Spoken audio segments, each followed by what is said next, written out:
Welcome to the monthly Truck Stop webinars presented by the Motor Carriers Insurance Education Foundation. The Truck Stops are presented the second Thursday of each month at 2 p.m. Eastern Standard Time.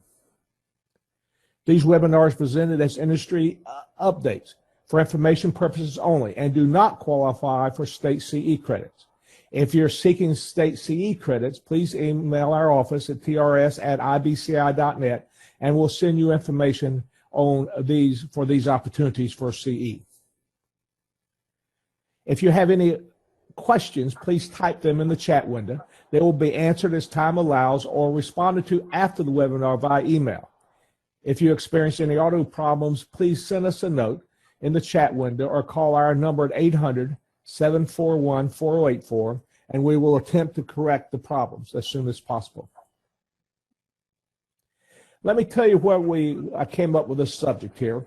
I was riding to Orlando the other day, last Thursday, to attend my oldest granddaughter's wedding. And as always, when I'm in my car, I listen to Mark Willis, Road Dog Radio Show. Mark, if you remember, was at a conference a year ago, and we actually are going to do some programs with him. And he had Jack Roberts on the program talking about autonomous vehicles and the new technology and dealing with an article that he written about how he predicts it's going to happen.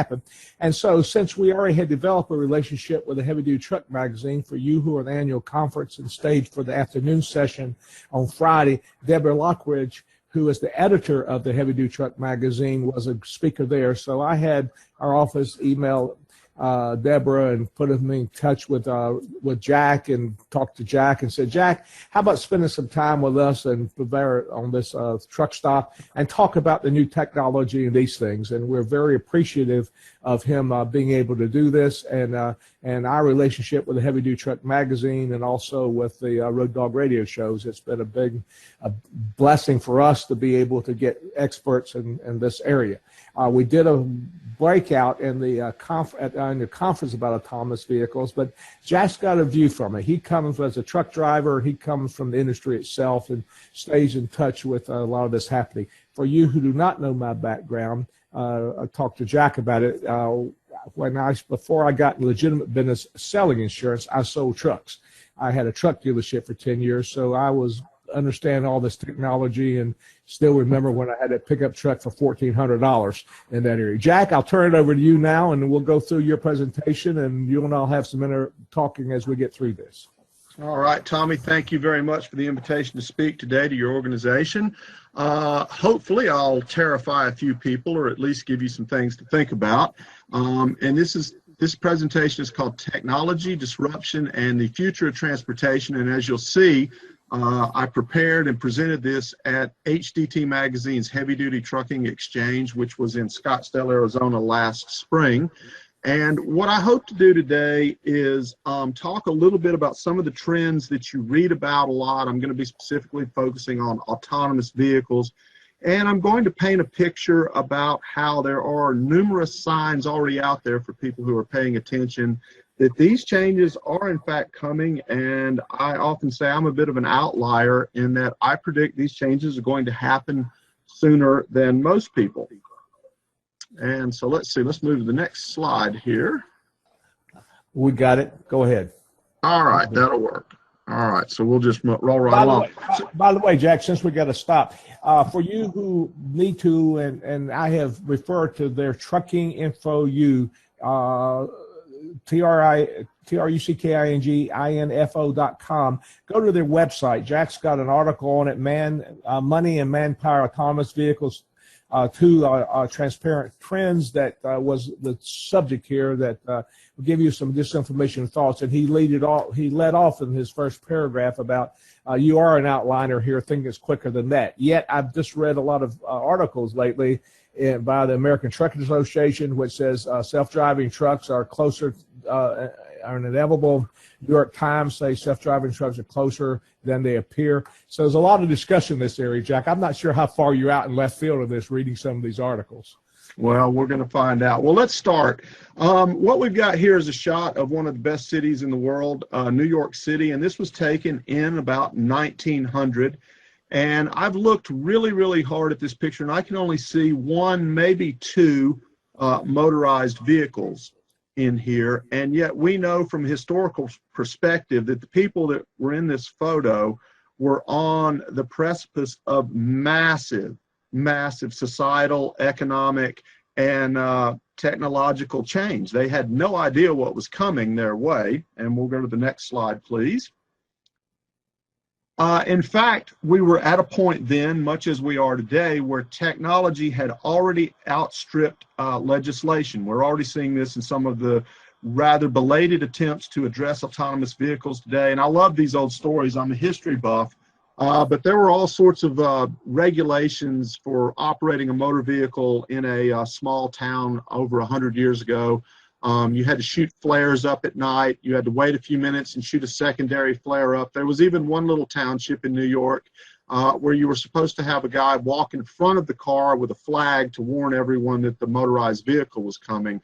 It all seems a little bit silly, but it's illustrative of the fact that people were genuinely caught off guard by new technology. Lawmakers did not know how to deal with it, and so you had these weird ad hoc little legislative efforts made to sort of normalize things, soothe nerves. Now, that's not the focus of what we're talking about today, but I do want to point out that a lot of these broad historical trends are nothing new. We've all sort of lived this play, as it were, before, or at least our great-grandparents and grandparents did.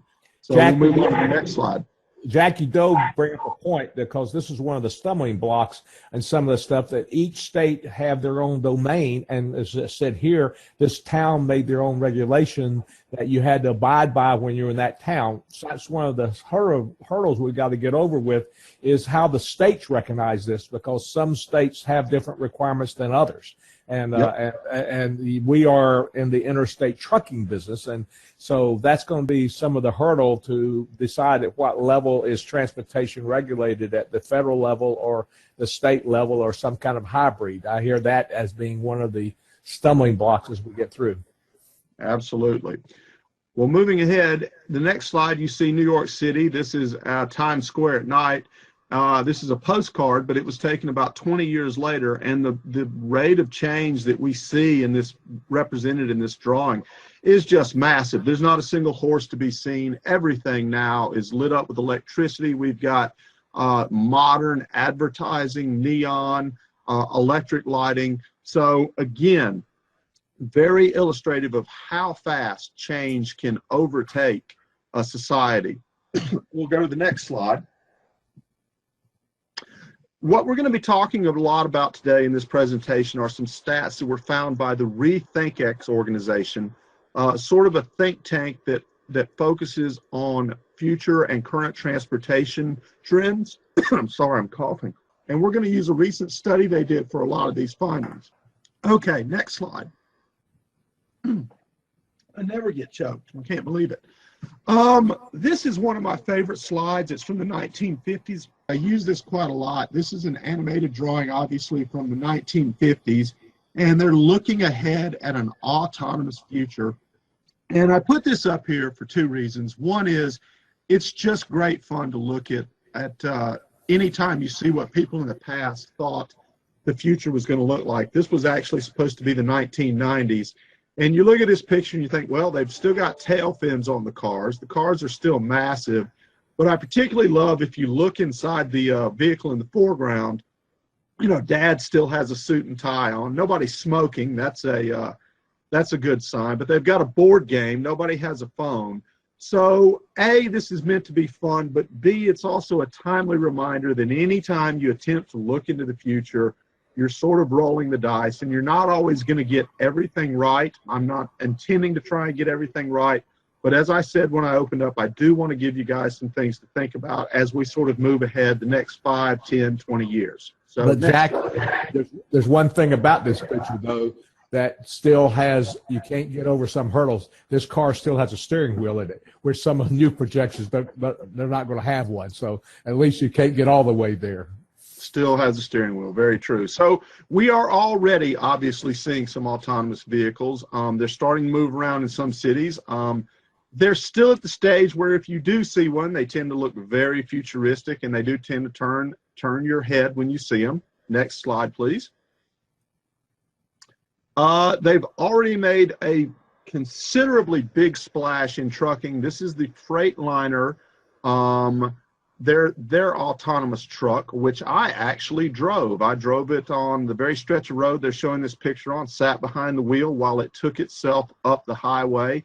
And there are a lot of indications that trucking will actually be the leading transportation sector that will sort of be the tip of the spear when we start talking about autonomous vehicles. A little different for trucking, which usually follows automotive leads. But as we're going to talk about as we go through this, there are some very real productivity and efficiency gains that autonomous technology could deliver to the trucking industry, which is why an awful lot of people are interested in autonomous vehicles as trucking moves ahead into this century. How did you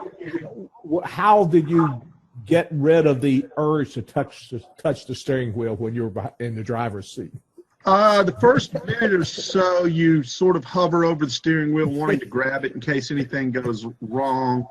And then after that, you tend to try to spend your time shocking the people passing you in traffic, but they don't really pay any attention to you. So that ends up not being fun. And then after that, you just sort of sit there and marvel at the truck as it drives itself up the road. It's really, I mean, the technology works. It doesn't work perfect, but it certainly works well enough to where I think that they're going to be able to get a lot of the bugs out. And I think we should see some real world deployment of autonomous trucks certainly in the next 5 years, I would think. Jack, you make a point here, because one of the things is public perception. I was driving with my grandchildren and hearing a podcast talking about a truck in the Northeast in Virginia running down the highway, and there was no driver in the truck. And so this reporter stopped it to find out about it, and it actually was a student at the Virginia Tech trucking technology or transportation entity that was disguised as a seat monitoring how the public would view a driverless vehicle on the highway. That person actually was at our annual conference who's in charge of that program, but there's a lot of study even that to how that perception is. And getting back to the insurance part of it, this is one of the hurdles that the insurance industry has, is how do you get over the technology problem and no driver in it in front of a jury when somebody gets hurt? Because inevitably there's going to be some crashes. I don't care. I know that the zero crashes is an objective, but there are going to be some of those. And that's one of the perceptions that you just pointed out, that how many times you get 911 call because there's no driver in that vehicle. Well, the other thing I'm sure you guys have talked about, Tommy, is how do you assign blame? And if you don't have a human in control of the vehicle, and the OEM is the one who actually developed the safety algorithms or whatever the robot is following, who assumes the risk, when an accident does occur? Does it suddenly become Freightliner's problem? Is it the company that put the software in the vehicle? Does it still revert to the driver who should have interceded and taken an action? I mean, these are all new frontier type questions that we're going to have to work through together as a society. Right, and you point out in that part of it, obviously that becomes a product claim until the truck's 4 years old or 5 years old. Now you need maintenance, and who's responsible for doing those kind of things and update software here? So it's going to be a combination, and then again addressing the federal level. We're from the insurance industry, and you understand, like we do, that we have to make pledges to the federal government to repair the damage to the public. Even if there's no insurance, if a vehicle that's operating under our authority or under our registration or DOT number hurts somebody, and that even how do you now going to overcome that hurdle? Or are you going to have to go subrogate back against Freightliner or Navistar or somebody? There's a lot of discussion going through this. Besides this, the part of it, and insurance is a driving part of some of this. But anyway, how about this vehicle here? Well, what we've got here, Tommy, this is a small little urban commuter van. It is fully autonomous. There is no driver station in it. And again, just sort of an example of how we're already starting to see limited deployment of autonomous vehicles in highly splashy places. This is Las Vegas, where you get the most bang for your buck. This is called a keyless. It's a little old vehicle that runs on a very controlled, dedicated airport route, sort of taking passengers between airport terminals in Vegas. But again, just this picture is in here just to illustrate that we're not that far removed. There are, in certain usually highly visible locations, we're already seeing some autonomous vehicles doing limited, very controlled daily work. So this is not pie in the sky stuff we're talking about here. But I just read an article where the San Francisco process of this has been put off. They were hoping to do it through the end of this year, but an article I just read as I was preparing for this said that I think it was a $5 billion commitment that is not going to happen on the timeline they thought. So I guess they still run into some problems with this. Probably so, yeah. So let's do the next slide. This picture is just in here just to remind people that we're not just seeing disruptive technology in terms of who drives the vehicle. We're also seeing a lot of disruptive technology in how the vehicle is powered. This is an electric truck that was developed by the Cummins Engine Corporation, which is in the middle of sort of transforming itself from a company mostly known for diesel engines to a power solutions provider. So it's a company that is already changing its business models due to the disruptive forces that are already showing up in the trucking industry. So this is really in here just to sort of highlight the fact that you're going to start seeing electric vehicles. Probably next year we'll start to see some real world deployment in serious numbers of electric vehicles. There are government regulations driving the deployment of these vehicles, and they will be autonomous vehicles as well. You're not going to see any part of this carved away in terms of research and development. The computer doesn't care if it's a gasoline engine, a diesel engine, or electric powertrain. The robot can drive them all equally well. So this is just a little indicator of some other things that are happening in trucking today as well. And we can go to the next slide. This is truck platooning. Tommy mentioned this a little while ago. This is likely going to be for people in urban, the flyover states, the Nebraska, the Kansases of the world. Probably your first introduction to autonomous vehicles in the real world will be what is called truck platooning. In the 70s, when I was a kid, this was called a truck convoy. They're mostly illegal. But they're getting a second look because onboard advanced safety systems and autonomous vehicle systems now enable tractor trailers to drive at much closer following distances, much safer. And there are significant fuel savings for 2 and 3 truck convoys that are platooning.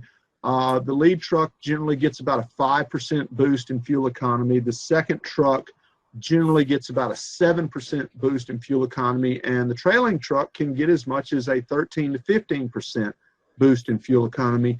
These are serious numbers if you run a truck fleet where you'll have fleet managers who will just do anything to get a couple points of a cent a mile when they're driving down the road. So this is going to be, I think, one of the real world applications where we'll see platooning very soon.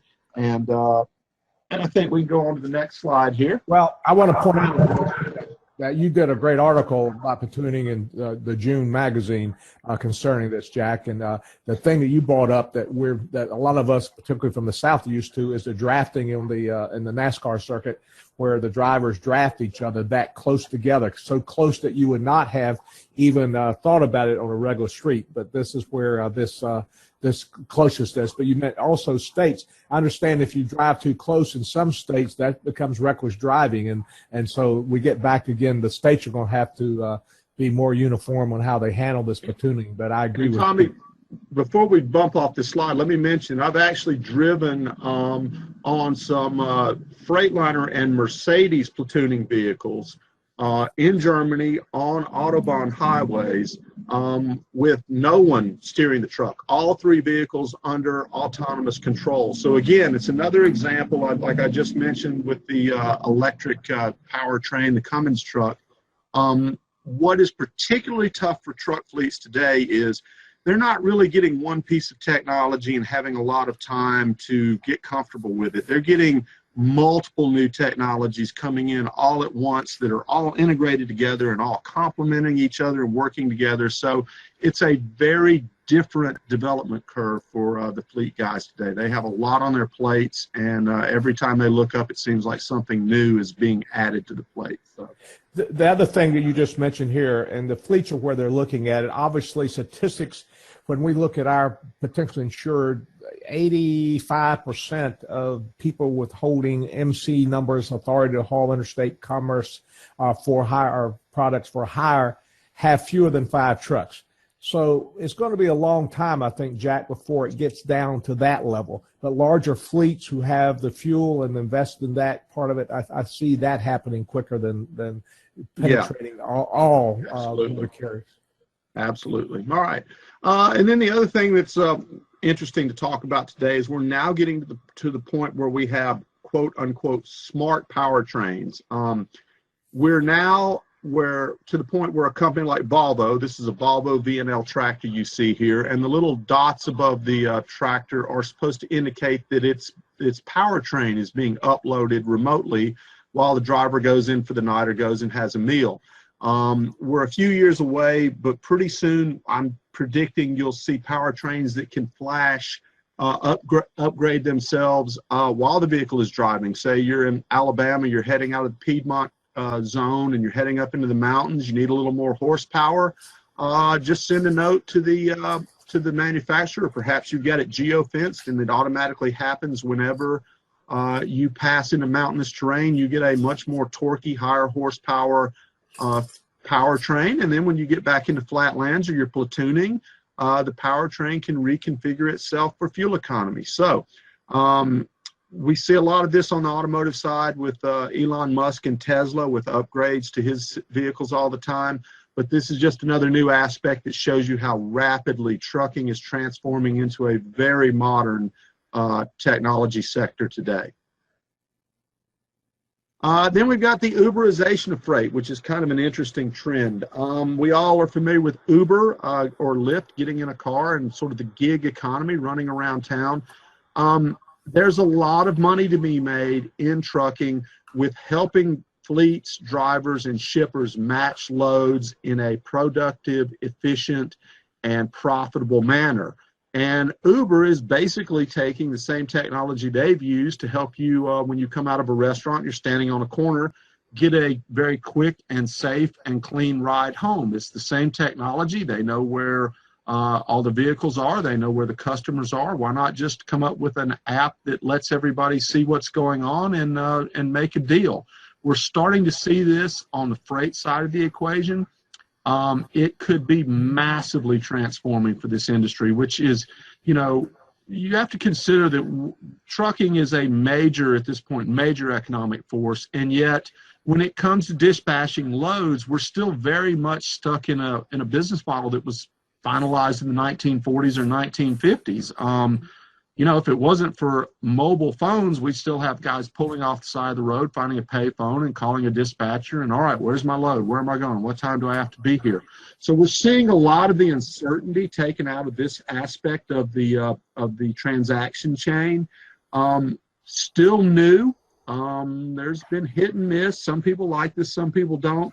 But this is definitely an area in trucking to keep an eye on. It will be a massive, massive productivity booster when these systems sort of take all the wrinkles and the uncertainty out of finding that next load, getting the truck geared up and started heading back to home base with a profitable load, and not forcing the driver to drive a bunch of miles out of his way for no money to find a load. And so this is going to be, it's sort of it's not as flashy or as exciting as some of the other things I've shown you, but this could be a real game changer right here, is the Uberization of freight. Jack, but on Mark Willis's show, you came up with something else that takes it a step even further. What happens if you could the shipper could not only post their load on the Uber, but just also call up a driverless truck to come and pick up the load? What will that do to fleets, to the motor carriers? Because that would be a logical, particularly for local deliveries or things like that. That would be for the next step. They could just it just shows up there. Sure. You might have freight managers guiding autonomous trucks around using an app like this, just, sitting at home doing it on a tablet or something. Why go to an office? It might be a freelance kind of job the way employment is changing today too. So, all of these things are happening, like we say, right now. I want to talk about Amazon. This is important.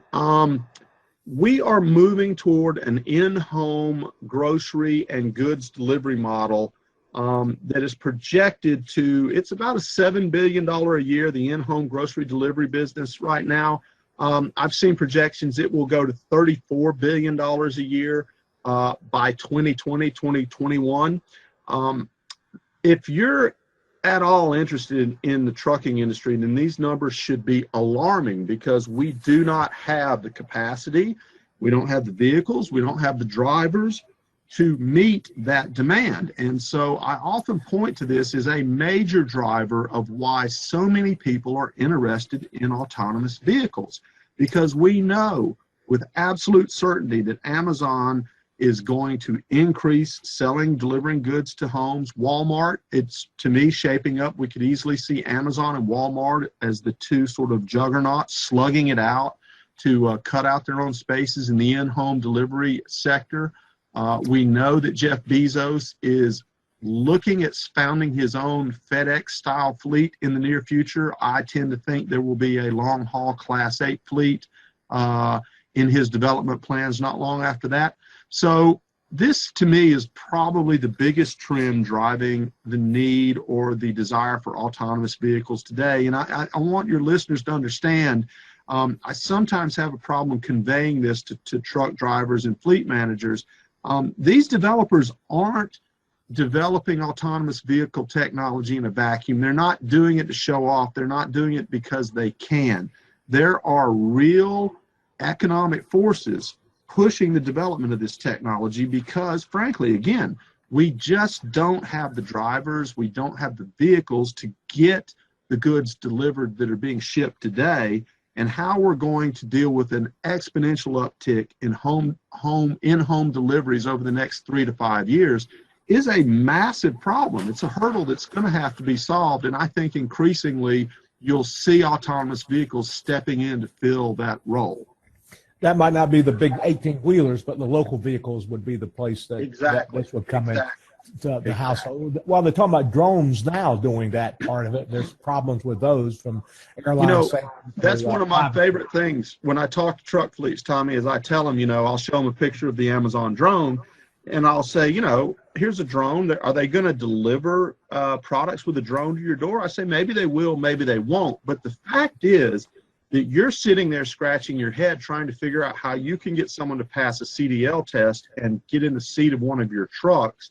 And Jeff Bezos is talking about flying robots delivering packages to people's front door. That is a massive, massive delta in where people's heads are. And anyone who thinks a guy like Bezos is not going to come into the trucking industry and transform it radically is deluding themselves. So I don't want to scare people, but you can laugh at those drones all you want to. Maybe he won't actually deliver goods with a drone, but it should tell you where his head is, and it should be a wake-up call for the industry at large. Well, and also the other part is he dominates the freight, and that's a big part of it. He has such much control of the freight that he can do that because he's his own best customer.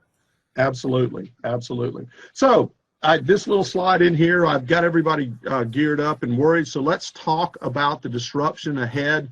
Some of these things are already happening. I'm going to call out. And again, I hope to give everyone some things to think about. So let's jump ahead here.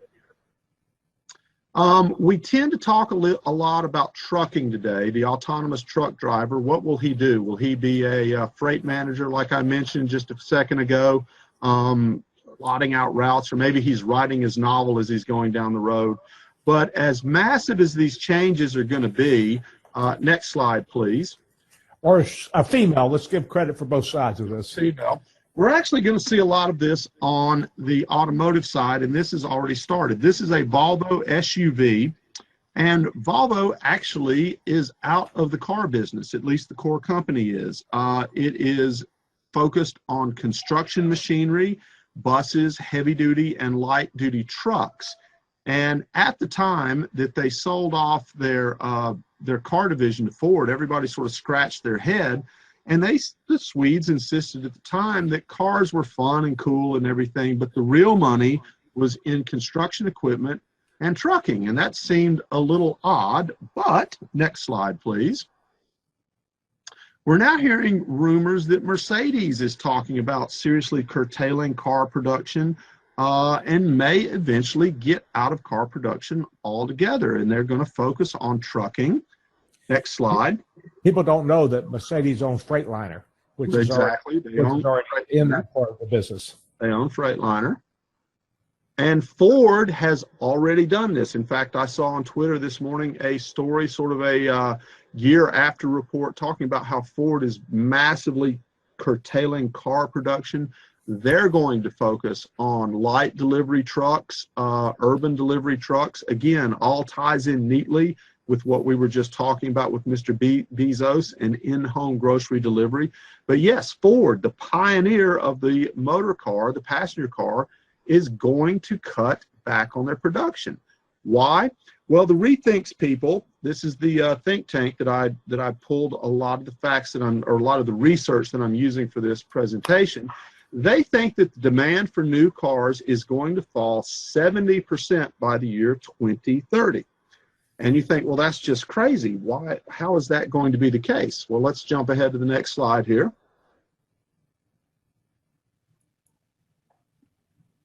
And I make the contention that we already have a bunch of people who already think that cars are autonomous cars. And I'm going to take a little shot at the millennials here. But if you stop and think about it, it's really remarkable what the millennials' experience with driving has been for their whole lives. When I was a little kid, I was born in the mid 60s. No seatbelt laws. I was jumping around on the passenger seat, begging to sit in Dad's lap and hold the steering wheel, and I really wanted to drive a car. Now, kids today are put into what is essentially a cocoon. They're strapped in. They're shut up in a little box, and almost immediately they've got a game or a movie in front of them. And this box that they're sitting in magically takes them from point A, and 20 minutes later they get out at point B, and they go on to school or whatever they're going to do. Their whole experience up to this point has essentially been autonomous vehicles. Their whole lives have been looking at a vehicle as something rather abstract. It gets me from point A to point B. They have no interest in driving the vehicle. That's why if you see any numbers on the take rate for driver's licenses with millennials is way down compared to what it was for my generation. So the point here is that this isn't going to be a radical shift in thinking for 20 and 30-year-olds today. They're already sort of primed to accept the very foundational idea of an autonomous vehicle. Or at least one they don't have control of. Exactly. Oh, sorry, my doggy's in here wanting attention. Well, what this has led to is sort of the idea of transportation as a service, or TaaS. And it's a fundamentally different way of thinking about how we interact with our automobiles and trucks. So next slide. We're already used to this in terms of Uber. Well, we're starting to see ride-sharing apps. Why buy a vehicle? Maybe 3 or 4 people, families buy a vehicle. It's an autonomous car. It just kind of drives around. If you need it, okay, it's scheduled to come to your front door, and it's going to run me to the barber shop. And then while it drops me off, it goes up to the next family and maybe runs somebody to the, I don't know, to the shopping mall. Well, if there'll even be shopping malls in 10 years. But it's a different way of thinking about what vehicle ownership entails and how we use vehicles today. This is a Mercedes mock-up of a not too distant what a TaaS vehicle might look like. There is a steering wheel, but the seats are turned around away from it. The vehicle is geared for conversation or work. This is a radical sort of change in design. And again, it sort of harkens back to that old black and white drawing I opened up this presentation with, but it's the same concept. we're already starting to think in terms of you don't have to have somebody hovering over the steering wheel worried about what the car is doing, because the faith in the technology, at least on the R&D side, is already there. They are very confident these vehicles can be safe, productive, and get people moved around without calling upon them to play any active role in their own transportation. So it's a very, again, it's very mind-blowing for a lot of us older people, but that is where we're headed. Jack, just to note, when I was in that San Francisco at the Autonomous Vehicle Symposium, they did some discussion about how these vehicles can react to a situation far quicker than a human can, because they see it happening in automatics versus going through what we have to do, digest it in our brain, put our foot on the brakes and that kind of stuff. So they have done the research there where this stuff reacts quicker than a human can. Absolutely. So here's some interesting things to think about the next time you start hearing about autonomous vehicles. And again, transportation as a service. According to the RethinkX, this is the think tank, the transportation think tank, by 2030, the average American family could be saving $5,600 a year in transportation costs if they move to a transportation as a service model. In other words, they're not making a car payment. They're not paying a monthly insurance rate, or perhaps that's prorated because it's divided up with other families. Maintenance costs have either been drastically reduced or divvied up with other owners. RethinkX thinks, Jack, factor in 2 teenagers in this area here, and that number comes up doubles when for insurance purposes, things like that. Think about how many cars families own today, 3, 4. At the same time, it's starting to look like passenger miles are dropping. RethinkX is predicting that we'll see a drop from about 247 million miles driven a year today to 44 million miles a year. That is a massive decrease, and believe me, that has the car manufacturers worried. Nearly 100 million existing vehicles could become unviable over the next 10 to 15 years as they become economically unviable. Could mean they pollute too much, could mean they're not fuel efficient, could mean they just don't have autonomous vehicle technology and they are deemed quote unquote unsafe. The RethinkX people thought you could actually see a point where you have to pay someone to come and get rid of your old cars because you can't find anyone who's willing to buy. So what do they think? They also think utter destruction for a lot of other people associated with car ownership. And yes, this includes insurance companies. The RethinkX people, this again sounds rather drastic, and we hope they're not entirely right. Wait, go back one more real quick, please. Oh, sorry, Jack. No, we're good. No worries. Car dealerships are already starting to reinvent themselves. We're starting to see them move online, but they could be gone. Insurance companies, RethinkX says, could suffer complete destruction. I think that's a bit extreme, but there's certainly, as you indicated, Tommy, going to have to work out different business models for autonomous vehicles. And of course, car companies will have to reinvent themselves, but I think I made the case just a few minutes ago that is already happening. Jack, there is a point here. I do know of a major insurance carrier who writes more personal lines, is actually studying this because they're worried about the reduction in the revenue to their agents. However, when I look from a trucking standpoint, I see we might not have the liability coverage anymore, but clearly these vehicles are going to cost astronomically more to repair. They are going to have fender benders and how you can report. So there's going to be a shift in that. And that's an insurance element also, well as cargo and all that. So I'm thinking from the commercial trucking area from insurance standpoint, there's going to be a shift in this position. And again, the court system's all going to get used to it. So, but I agree with you. It's going to be changing dramatically about what we look at. All right, let's jump to the next slide here. There are some other residual effects that autonomous vehicles are going to put on our society as a whole. Oil demand could peak as soon as 2020 at 100 million barrels per day, and it could drop to 70 million barrels per day by 2030. Catastrophic impact on the oil industry as oil prices collapse, and this is tied in with more fuel-efficient vehicles, less vehicle ownership, fewer miles being driven. Fracking to get to shale-trapped oil reserves will no longer be economically viable. The Bakken shale field, Keystone and Dakota Pipeline suddenly become useless. Conventional energy and transportation industries will suffer substantial job losses, and the Rethink X people believe we will have to have governmental policies in place to mitigate these adverse effects.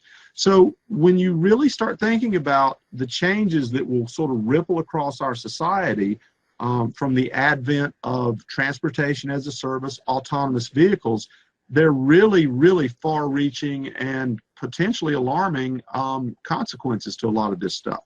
Well, as we looked at the earlier part of this last century, the automobile drove everything from roads to transportation, all that. Now what you're saying, take that out of the equation. Exactly. You just hit it on the head. Nothing carved out America's place in the modern world more than not just automobiles, but the concept of individual automobile ownership. That starts to go away, even if it's just a 30% hit to today's individual ownership of automobiles. The repercussions are massive. And that, more than anything else, is something I hope your listeners and your members will start thinking about. Even if it's just a 10% reduction, we're talking about massive ripple effects across our economy. Well, I was with a webinar, and we were talking about it, and Frank, a friend of ours, Clay Porter, who's a lawyer that we deal with, actually said that we made that decision many years ago versus Europe, which has a major train system and all that kind of stuff, that we made the decision to do it this way, which has impacted everything. Now with this new technology, we're maybe getting away from that part of it. A lot of it out of necessity. Look at the cost of congestion on the highway, how much time it costs, and what it costs those ATRI studies. It costs how much money here. Now, if we can release some of that. Now, Tommy, one thing, now I don't want to be all doom and gloom. One thing I do tell people when I speak to them is, we are going to have to modernize our infrastructure, and it is going to be a massive job. So I do look for a sort of a massive job boost along the lines of the interstate highways if we can get our political will together. This slide, I'm sorry, go ahead. No, go ahead. I'm fine. I was just going to say, what does all of this mean for fleet operations if you're running a truck fleet? And again, these are some of my conclusions based on the research that the Rethink X group did. Obviously, a fast transition to autonomous and alternative fuel vehicles. And again, I tend to think this is going to happen faster than most people. You're going to see a cost-driven sort of business model, because what we're talking about here is vehicle utilization rates that could be 10 times higher than they are today, simply because you don't have human drivers who are tired or subject to hours of service, or need to stop the vehicle and get a meal or do anything like that. Particularly when you start talking about electric vehicles, you start talking about far lower maintenance, energy, finance, and insurance costs. And you could even be looking at 500 million, even 500,000 miles, or even 1 million mile vehicle lifetimes, with corresponding increases on the commercial vehicle side of the equation. Right now, we don't typically see passenger cars get up around 500,000 or 1 million miles. That's something that could change in the future as vehicles individual use will go down, but individual use of vehicles will most likely go up, which is a little bit of a juxtaposition there, but it makes sense if you think about it. So let's see, higher vehicle utilization rates, far fewer vehicles on the roadways, which we just mentioned congestion, so that's a good sign. Geopolitical importance of oil will vastly decrease, and I think we would all very much welcome that. I mentioned used car values falling to zero or even negative values. Do you have to pay to dispose of your old car? Depends on how fast the new technology takes root, but that could be a decision that millions of American families will have to make over the next 15, 20 years. We're going to take a big hit in revenue, because right now we pull in about $50 billion a year from gasoline taxes. A lot of that revenue will be gone. And the rethink, I'm sorry, go right ahead. That's a very valid point today, because the position to the trucking industry, as expressed by the American Trucking Association and the Truckload Carriers Association, is the way to fund this new infrastructure that everybody's talking about, is to increase the fuel tax, which has not been done for many, many years, to have a way to pay that in the future. Our legislations don't like the idea of new taxes, so it's being put off, but they're fighting hard. But what we're talking about here is that there's going to be a different revenue, either through sales tax or usage mileage tax or some other way to pay for this these roads, tolls or some other things. If the fuel consumption goes down drastically, like the projections that we're talking about here today. Yeah, and this is worrisome because I'm a big believer that a modern infrastructure is an economic competitive necessity. I mean, we are in a global, internet-fueled global super economy. And, you know, the Chinese are building a road network from scratch to compete against us. And so, you know, they're building their roads to 21st and 22nd century standards. Our roads right now aren't even up to 1950s standards, and we can't find the political willpower or the money to get to a 21st century infrastructure. So I worry about this quite a lot, to be honest with you. We need to fund this, and we've got to have a good competitive road network, and we don't have it at the moment, which again is another driver of autonomous vehicles, because they, in theory, can move around congestion much easier. You don't have to worry about drivers as much. So it's one way we're attempting to address a lot of these infrastructure shortcomings right now, is with autonomous vehicles. So in summary, or we're getting near the end here, transportation as a service will offer vastly lower cost transportation alternatives to all Americans in the very near future. Costs could go as low as 4 to 10 times cheaper than buying and operating new vehicles as soon as 2021. That's what you consider their future. That's 2021, yes, right? Yes. Yep. Okay. And so what does all this mean? We'll go to the next slide. Well, there's going to be good and bad. Let's start with loss of jobs.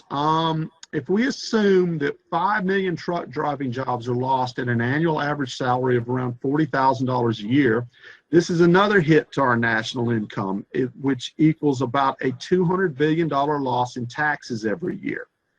On the other hand, the positive side of the equation is, I noted a while ago, the average American family spends about $5,600 a year on their automobiles. Now, if you suddenly put that money back in their pocket, you're talking about basically a free and clear 10% pay raise, which puts about an additional $1 trillion a year in disposable income directly back into our economy. This could generate the largest boom of consumer individual spending in history. So the theory goes it could create trillions of dollars worth of new business opportunities, consumer surplus, and GDP growth. Sorry. So there's going to be good, there's going to be some bad if these trends play out, and we're going to have to manage both of them.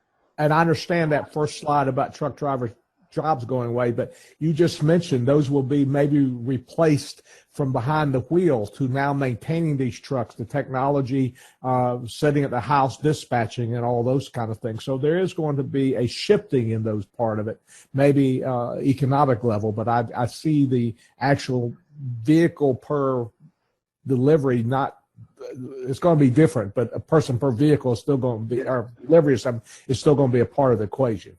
Exactly.